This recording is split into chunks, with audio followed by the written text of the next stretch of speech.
नमस्कार प्रिय विद्यार्थियों, हिंदी विद सुनीता चैनल में आपका हार्दिक स्वागत है।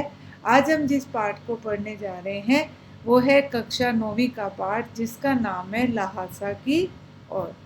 इस पाठ में लेखक ने मुख्य रूप से अपने तिब्बत की यात्रा का वर्णन किया है।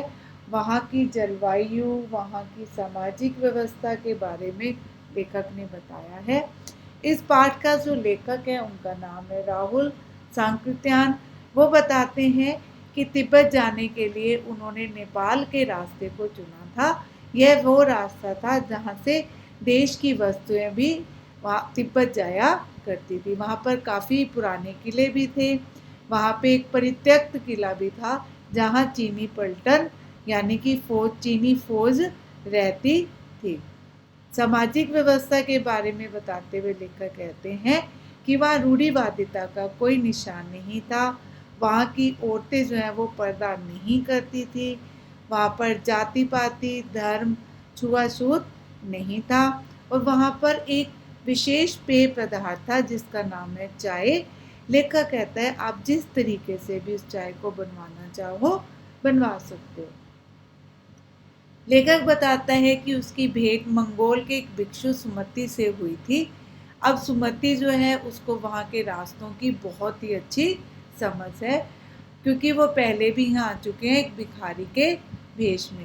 लेखक कहता है कि जब वो एक भिखारी के भेष में आए थे तो भी उन्हें रहने के लिए यहाँ पर एक सुरक्षित जगह जो है वो मिल गई थी। 5 साल बाद फिर वो वहाँ पर यात्रा करने जब आते हैं, घोड़े पर सवार होकर आते हैं और एक भद्र यात्री के रूप में यानी कि जेंटलमैन के रूप में वहाँ पर आते हैं, परंतु उन्हें रहने के लिए वैसी जगह नहीं मिल पाती है। अब आगे उन्होंने किस तरीके से वहाँ का सफ़र किया। पहले वो थोरला को पार किया उन्होंने। थोरला एक ऐसी जगह थी जो बहुत जोखिम भरी थी और उसकी ऊंचाई जो थी वो 16,000 से 17,000 फीट थी। और इस कारण वहाँ पे दूर दूर तक कोई गांव नहीं था और इसका फ़ायदा डाकुओं ने उठाया। यहाँ पर खतरनाक डाकू जो है वो आकर छिपने लगे और वहाँ पर लोगों को जो सबसे ज़्यादा डर बना रहता था वो यही था कि कभी भी लूटपाट करके खून कर दिया जाता था वहाँ पे आने जाने वाले लोगों का। और इसके बाद में लेखक बताता है क्योंकि वहाँ पे जो है हथियार का कानून नहीं था, यानी कि किसी भी व्यक्ति को जैसे पिस्तौल लेकर हम एक लाइसेंस चाहिए होता है अगर हमने कोई पिस्तौल अपने पास रखनी है, लेकिन वहाँ पर ऐसा कोई हथियार का कानून नहीं था। तो वो लाठी डंडों की तरह ही पिस्तौल हाथ में लेकर घूमते थे। अब आगे वो लेखक बताता है कि वहाँ से उन्होंने जो आगे यात्रा की वो की डांडे की। डांडे जो था वो 17-18,000 फीट ऊंचा था और वहाँ पर बिना बर्फ और हरियाली के नंगे पहाड़ थे। बहुत ऊंची ऊंची पहाड़ियाँ थी, बर्फ थी। वहाँ पर इन्होंने बताया है कि एक देवता का स्थान है जो कि रंग बिरंगे कपड़ों की झंडियों से सजा हुआ था। अब वहाँ से जब लेखक कहता है कि वो उतरने लगते हैं तो उसका जो घोड़ा है वो धीरे धीरे चलने की वजह से पीछे रह गया, क्योंकि जैसे ही वो आगे बढ़ रहा था उस वहाँ से 2 रास्ते फूट रहे थे, यानी 2 रास्ते अलग अलग निकल रहे थे। लेखक ने सोचा कि जो रास्ता उसने चुना है, जब बहुत दूर तक वो चला गया फिर उसे एहसास हुआ कि उसने वो रास्ता क्या है, गलत रास्ता पकड़ लिया है। इसलिए लेखक को वापस हटना पड़ा और फिर सही रास्ते पर चलना पड़ा। अब वहाँ से पहुँचते पहुँचते उनको शाम हो गई थी। फिर वो लड़कोर में, उसके बाद वो जो जिस स्थान पर रुके उसका नाम था लड़कोर। ठीक है, लड़कोर में उन्हें थुपका नामक एक खाद्य पदार्थ भी मिला। अब राहुल बताते हैं कि वो इसके बाद में एक ऐसे दुर्गम स्थान पर थे जो पहाड़ों से घिरे टापू की तरह लग रहा था, यानी उसके चारों तरफ क्या थे, पहाड़ ही पहाड़ थे। और उसके सामने एक छोटी सी पहाड़ी थी जिसका नाम था तिरड़ी समाधि गिरी। अब वहाँ पर जो आसपास के गांव थे उसमें सुमति के जानने पहचानने वाले लोग रहते थे, बहुत सारे लोग थे जो उसको जानते पहचानते थे। सुमति ये चाहता था कि वो उन लोगों से जाकर मिलकर आए, लेकिन लेखक ने उन्हें जाने से मना कर दिया क्योंकि वो आगे का सफर तय करना चाहते थे। अब वहाँ की जलवायु के बारे में बताते हुए लेखक बताता है कि उस जगह की जो धूप थी वो बहुत कठोर थी। उनका जो सिर था वो धूप से तिल मिला रहा था और अपनी पीठ पर अपना सामान लादे वो किस तरफ चल दिए, शेखर विहार की तरफ चल दिए। यहाँ पर लेखक जो है वो वहाँ जो तिब्बत की सामाजिक व्यवस्था के बारे में और बता रहा है कि वहाँ की जो ज़मीनें थी वो कई छोटे बड़े जागीरदारों के हाथों में बटी हुई हैं और इनका जो अधिकांश हिस्सा है वो मठों में मिला हुआ है। जो जागीरदार होते थे वो क्या करते थे, अपनी खेती स्वयं करते थे, जिसके लिए उन्हें मजदूर बेगार में मिल जाते थे। मजदूर बेगार में मिलने का क्या मतलब होता है कि विदाउट पे, मतलब किसी को वो पे नहीं करते थे मजदूर को, बल्कि फोर्सफुली उनसे काम करवा लिया जाता था। अब यहाँ पर लेखक बताता है कि वो शेखर की खेती करने वाले मुखिया भिक्षु नमसे से मिले। इसके बाद में लेखक एक मंदिर में गए जहाँ पर बुद्ध वचन अनुवाद की हस्तलिखित यानी कि हाथों से लिखी हुई 103 पोथियां रखी हुई थी। लेखक ने क्या किया, अब लेखक को पढ़ने का शौक था। लेखक ने अपना आसन वहीं जमाया और उसे पढ़ने में वो लग गए। अब इसी बात का मौका देखकर जो सुमति हैं उन्होंने पूछा कि क्या मैं अपने यजमानों से यानी कि जान पहचान के लोगों से मिलने जा सकता हूँ। तो लेखक भी मान गए। क्यों मान गए, क्योंकि वो तो पढ़ने में मग्न थे, इसलिए उन्होंने उन्हें जाने से नहीं रोका। अगले दिन जो सुमति हैं वो अपने यजमानों से मिलने निकल गए और वापस आए दोपहर तक। फिर लेखक बताता है कि उसके बाद उन्होंने अपना अपना सामान अपने पीठ पर लादा और भिक्षु नमसे से विदाई लेकर वो वहाँ से चल पड़े। ठीक है, जो इस तरीके से जो लेखक है उसने तिब्बत की अपनी यात्रा का यहाँ पे वर्णन किया है। वहाँ की जलवायु, वहाँ की भौगोलिक परिस्थितियाँ, वहाँ की सामाजिक व्यवस्था के बारे में बताया। तो चलिए अब हम इसके प्रश्न उत्तर करते हैं।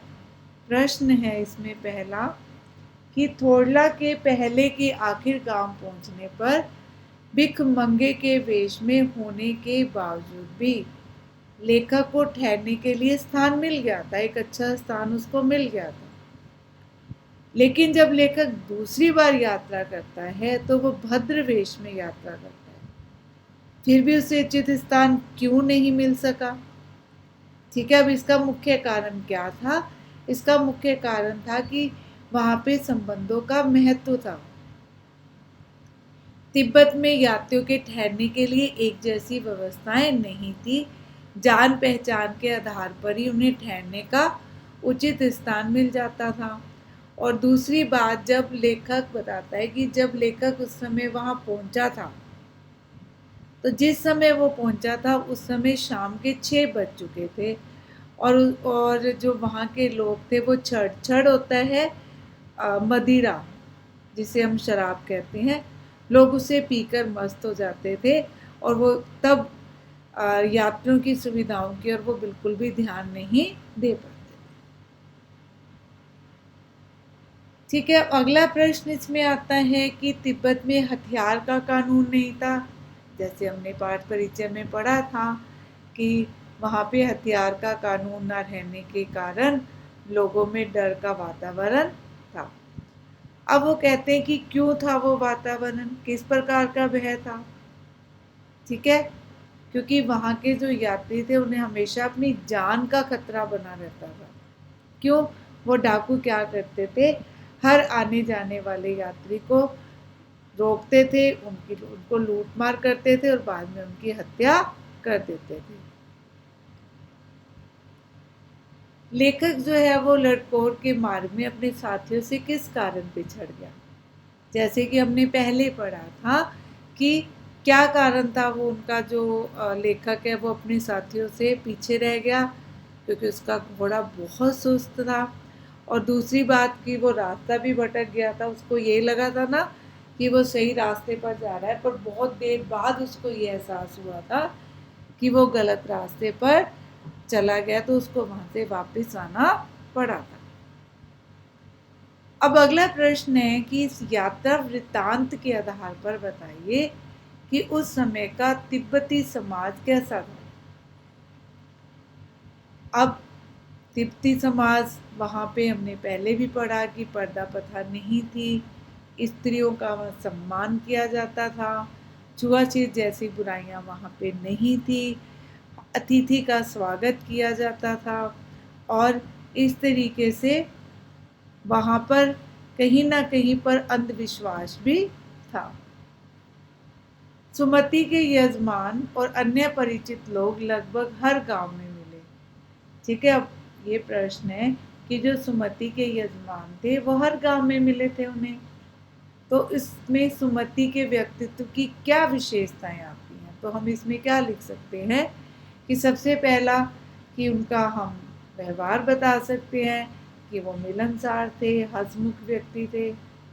दूसरी बात, सुमति जो है वो अपने यजमानों को बोध गया से लाए कपड़े के गंडे बनाकर दिया करते थे।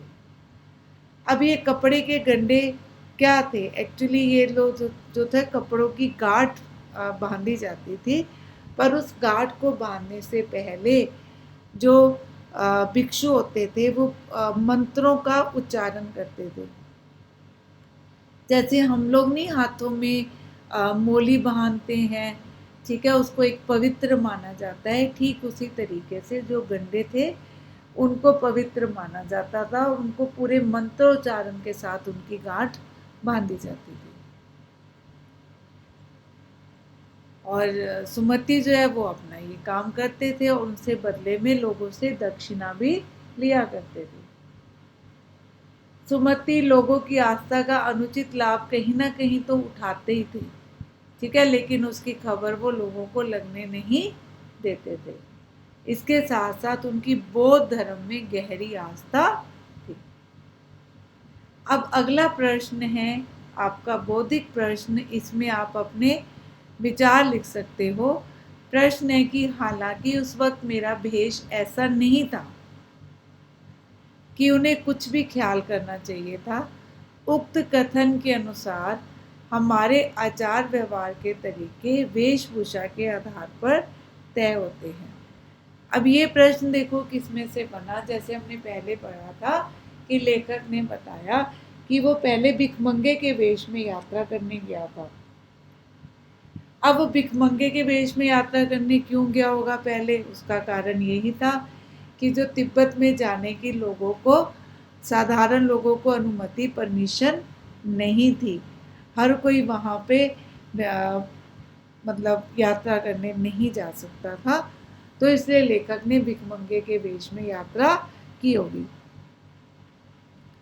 पर यहाँ पर लेखक कहता है कि लोगों ने ऐसा मेरा भेष देखा ही नहीं, उन्होंने इस चीज़ का ख्याल ही नहीं किया, तो हमारे आचार व्यवहार के तरीके जो है वो वेशभूषा के आधार पर तय होते हैं।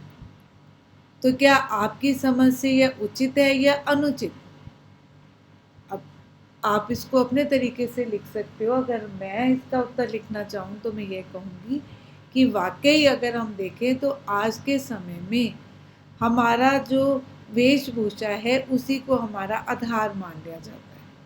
यानी कि अगर किसी ने बहुत अच्छा पहनावा पहना हुआ है, बहुत अच्छे कपड़े पहने हुए हैं, तो हम उसको अपनाते हैं, लेकिन अगर उसके कपड़े जो हैं वो कहीं अच्छे नहीं हैं तो लोग उसको अपमानित भी कर देते हैं। अब जो लेखक था वो भिखमंगे के वेश में यात्रा कर रहा था, इसलिए उसे ये अपेक्षा नहीं थी कि शेखर विहार का भिक्षु जो है वो उसे सम्मानपूर्वक अपनाएगा। अब अगर देखा जाए तो इस तरीके से व्यवहार करना पूरी तरीके से ठीक नहीं है, क्योंकि अनेक संत महात्मा भिक्षु कैसे वस्त्र पहनते हैं? साधारण वस्त्र पहनते हैं। और इंसान की जो पहचान है वो उसके चरित्र से होनी चाहिए, ना कि उसकी वेशभूषा से। अगला प्रश्न है कि तिब्बत में उस समय यात्रियों के लिए क्या क्या कठिनाइयाँ थी। अब तो देखो, अगर हमने एक जगह से दूसरी जगह जाना है, हमें परमिशन मिल जाती है, हम एक जगह से दूसरी जगह पर बहुत अच्छे तरीके से यात्राएं कर सकते हैं। लेकिन उस समय में यात्रियों के लिए क्या क्या कठिनाइयाँ थी? सबसे पहली बात कि वहाँ पे यात्रा पर ही प्रतिबंध था, ठीक है। नंबर 2, ऊंचे नीचे स्थान पे तो आना जाना सुगम नहीं था, यानी कि आसान नहीं था। भरिया ना मिलने पर, भरिया का मतलब होता है बोझ उठाने वाला, यानी कि कुली, तो वो ना मिलने के कारण, भरिया ना मिलने के कारण सामान उठाकर चलना जो यात्री होते थे उनके लिए बड़ा मुश्किल हो जाता था। और कहीं ना कहीं डाकुओं के कारण जान माल का खतरा भी बना रहता।